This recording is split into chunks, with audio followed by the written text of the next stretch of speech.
Hey everybody, my name is Valerian and welcome to today's video.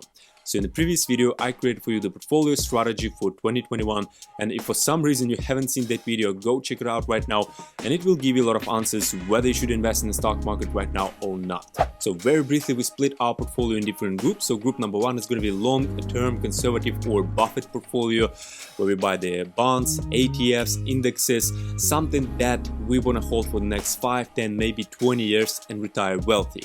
Number two, mid-term portfolio, where we buy the stocks that we want to hold for the next 1 to 3 years, and a speculative part of our portfolio, something that we can play our money around for the next 1 to 3 months. Personally, I focus on IPOs and so far it's been amazing. So first of all, I wanted to go through each of this group and give you examples of what we should buy. But if we start with the conservative part of our portfolio, where we're supposed to have a bonds, indexes and funds, I think it's not really the best time to buy bonds, especially with the current interest rate with about 1 to 2%, and instead we should focus more on the stocks. But if you want to have a balanced portfolio, we still have at least some part of it in a well-diversified, low-risk and high-reward tool that we don't even have to worry about. Sounds like a dream, right? Well, I'm talking about the best, the easiest and the safest way to retire wealthy. And all you have to do is to buy the ETF of the S&P 500. What? So if you're new to the market, you probably have no idea what am I talking about. So what is the S&P 500? The S&P 500 is the index that tracks 500 largest companies in the United States, and you can see all the companies that in that index. Unfortunately, we cannot buy the index directly, but for that reason we have the ETF, which is exchange-traded funds. The fund is kind of a huge portfolio where all the investors put their money in that don't want to risk by picking up the individual stocks. And usually a fund has a fund manager who decides which companies to buy in that index. And the ETF of the S&P 500 replicates the exact same way as the S&P 500 index. So why we should buy ETF? For example, you have a deposit in $10,000, but you don't have a time to pick up the individual stocks, you don't know how to analyze the companies, and you don't want to risk your money. So you can either find someone that you can trust your money to, and he obviously going to charge you for that, or you can buy the index fund. So what's the difference between buying the individual stocks and index fund? Let me give you an example. Let's say you want to eat a soup and you have two choices. You can either cook it by yourself, but you have to go to the market, find a good store with the good products, buy potato, tomato, onions, spices, carry bags to your home, cook, find the right balance between the ingredients, or you can just order a cup of soup. Really? So it's pretty much the same. You can either start buying the individual stocks like the Amazon, Google, Facebook, Microsoft. You're probably going to have to pay commission for that. And you have to balance your portfolio between those companies because they have a different prices. For example, one share of the Amazon worth of $3,300. Or you can buy the index fund and you will automatically have in your portfolio a little share of each of those 500 companies. So you're going to have a little bit of the Apple, a little bit of the Amazon, a little bit of the Facebook, Tesla, Google, and etc. And it's the best way to invest with a small capital. For example, you want to invest $1,000. Perfect. You can buy all 500 companies, the largest companies in the United States. Or even if you have $200. Great, because usually those funds are quite cheap, between $20 to $200 a share.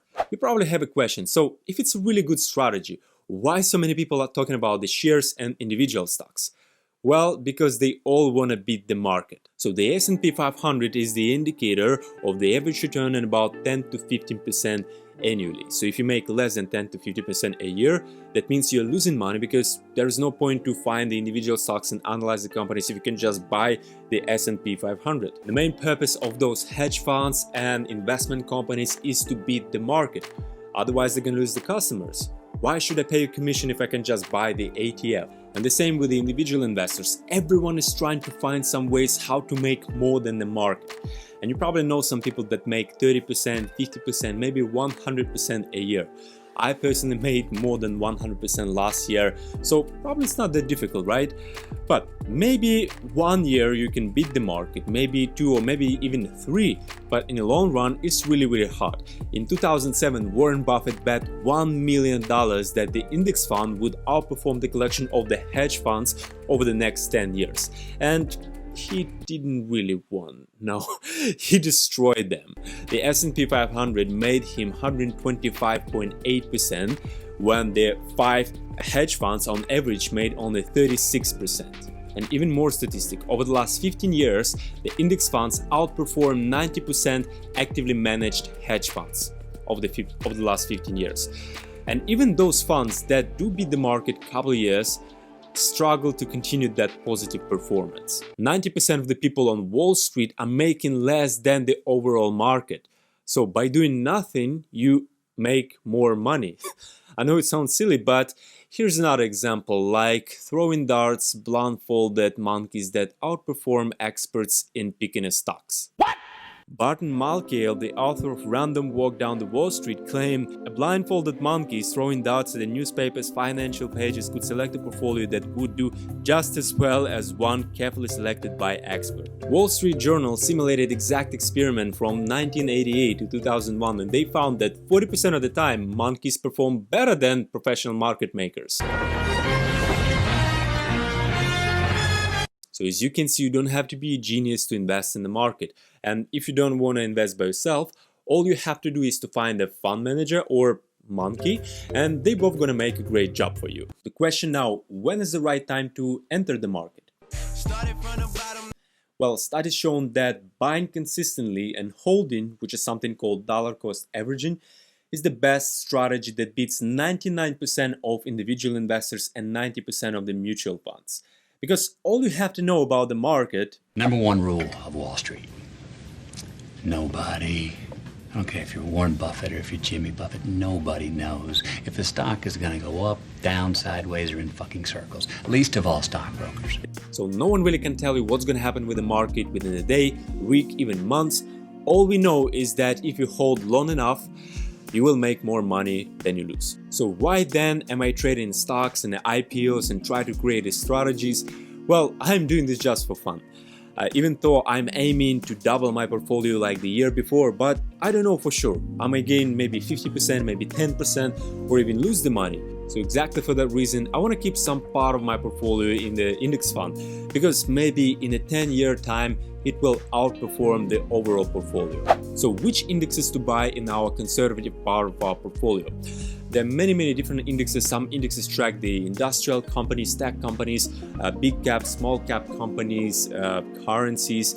One of the best indexes is the US stock index, international stock index, bond index. But I'm gonna give you the best in my opinion. So number one, Vanguard S&P 500 ETF, ticker symbol VOO, that tracks S&P 500.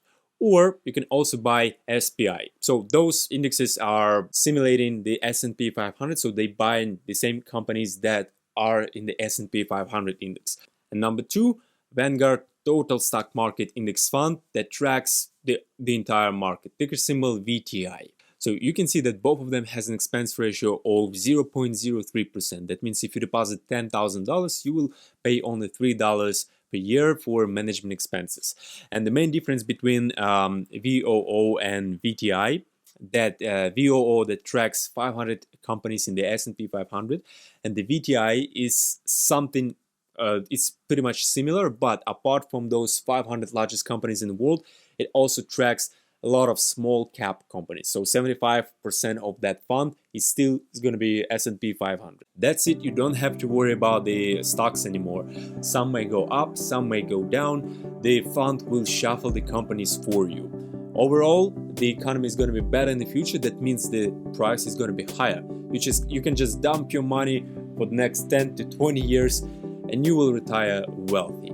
In my opinion, the older you are, the more part of your portfolio you want to keep in the index funds. And if you're young, you can focus more on the stocks and IPOs. And by the way, about the IPOs and the index fund, we have something in the middle. If you cannot buy the IPO directly, or for example, the allocation is so miserable, like you can see on my last IPO, I got only 2%, you can buy the index fund that invests in the IPOs. We have the index fund that buys all the IPOs in the world, or I personally buy the index fund from the Freedom Finance. That's the brokerage that I use. And by the way, you can open your investment account with the Freedom Finance right now if you click the link below this video, and you can start participating in the IPO with me.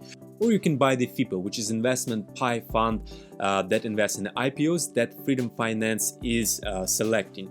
And by the way, you can see for the last year it went up more than 100%. But again, it's not the financial recommendation. The past cannot predict what's going to happen in the future. Again, if you want, you can invest. I personally, when it comes to my portfolio, the 30% of the conservative part, I'm going to split in two groups. So 50% of it is going to be the SPI, probably, that tracks the S&P 500. And the another half is going to be FIPO, that buys all the IPOs that Freedom Finance is selecting.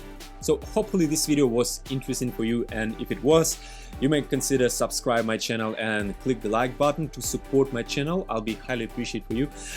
In the next video, I'm going to give you the examples of 5 best stocks to hold for the next 1 to 3 years in our mid-term portfolio. So thank you very much for watching, and may the force be with you. It was so stupid, huh?